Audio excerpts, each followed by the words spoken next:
Welcome to all. Today Shashtika சமையல் என்ன பார்க்க போகிறோம்னா, ஒரு சூப்பரான சிம்பிளாக பண்ணக்கூடிய சுட்ட மாங்காய் ரசம் எப்படி பண்ணுறதுன்னு தாங்க பார்க்க போகிறோம். இதை ஒரு டைம் நீங்கள் வச்சு செஞ்சு சாப்பிட்டு பாருங்கள். டேஸ்ட் அவ்வளோ அருமையாக இருக்கும். டயட்டில் இருக்கிறவங்களாம் வாரத்தில் 2 நாளைக்கு இந்த ரசத்தை எடுத்து சாப்பிட்லாம் ஃப்ரெண்ட்ஸ். அவ்வளோ சூப்பராக இருக்கும்.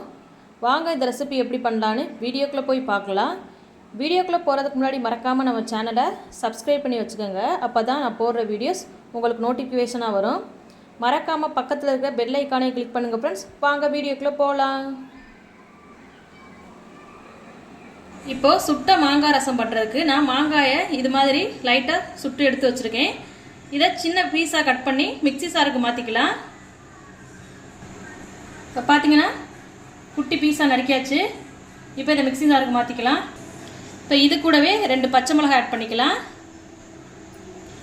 இப்போ இது கூட கொஞ்சமாக தண்ணி ஆட் பண்ணி நல்லா ஃபைன் பேஸ்ட்டாக அரைச்சி எடுத்துக்குவோம். பாருங்கள், ஃபைன் பேஸ்ட்டாக அரைச்சி எடுத்தாச்சு. இப்போ ரசம் பண்ணுறதுக்கு கடாயை சூடு பண்ணிவிட்டு கொஞ்சமாக ஆயில் விட்டுக்கலாம்.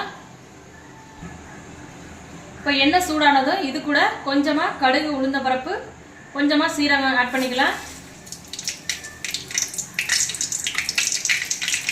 இப்போ இது கூடவே 2 வரமிளகாய் ஆட் பண்ணிக்கலாம்.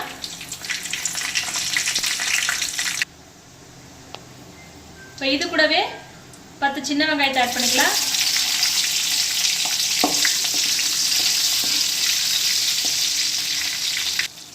வெங்காயம் வந்து ஓரளவு வதங்கி வரட்டும். இப்போ இது கூடவே ஒரு கொத்து கருவேப்பிலை ஆட் பண்ணிக்கலாம்.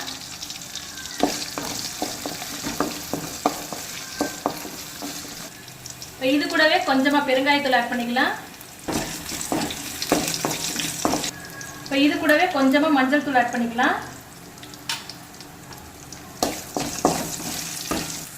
இப்போ இது கூட அரைச்சி எடுத்து வச்சுருக்க மாங்காய் பேஸ்ட் ஆட் பண்ணிக்கலாம்.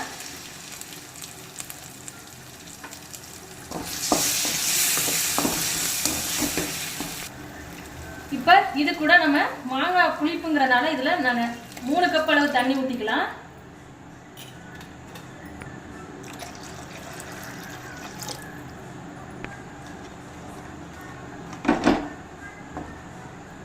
இப்போ இது கூட ரசத்துக்கு தேவையான அளவு உப்பு ஆட் பண்ணி நல்லா கிளறி விட்டுக்கலாம். இப்போ இது கூடவே ஒரு துருவின இஞ்சி வந்து ஆட் பண்ணி நல்லா கிளறி விட்டுக்கலாம். இப்போ பார்த்தீங்கன்னா ரசம் வந்து நல்லா நுரைச்சி வந்து 2 கொதி வரட்டும். இப்போ பார்த்தீங்கன்னா ரசம் நல்லா கொதிச்சு வந்துருச்சு ஃப்ரெண்ட்ஸ். லாஸ்ட்டில் கொஞ்சமாக கொத்தமல்லி இலை தூவி அடுப்பை ஆஃப் பண்ணிடலாம். இப்போ பார்த்தீங்கன்னா நமக்கு தேவையான சூப்பரான சுட்ட மாங்காய் ரசம் ரெடி ஆயிடுச்சு ஃப்ரெண்ட்ஸ். நீங்களும் இந்த ரெசிபியை கண்டிப்பாக மறக்காமல் ட்ரை பண்ணி பாருங்கள். ட்ரை பண்ணி பார்த்துட்டு டேஸ்ட் எப்படி வந்துச்சுன்னு கமெண்ட்டில் சொல்லுங்கள் ஃப்ரெண்ட்ஸ். இந்த ரெசிபி உங்களுக்கு பிடிச்சிருந்துச்சுன்னா நம்ம சேனலை சப்ஸ்கிரைப் பண்ணி வச்சுக்கோங்க. லைக் பண்ணுங்கள், ஷேர் பண்ணுங்கள், கமெண்ட் பண்ணுங்கள் ஃப்ரெண்ட்ஸ். தேங்க்யூ.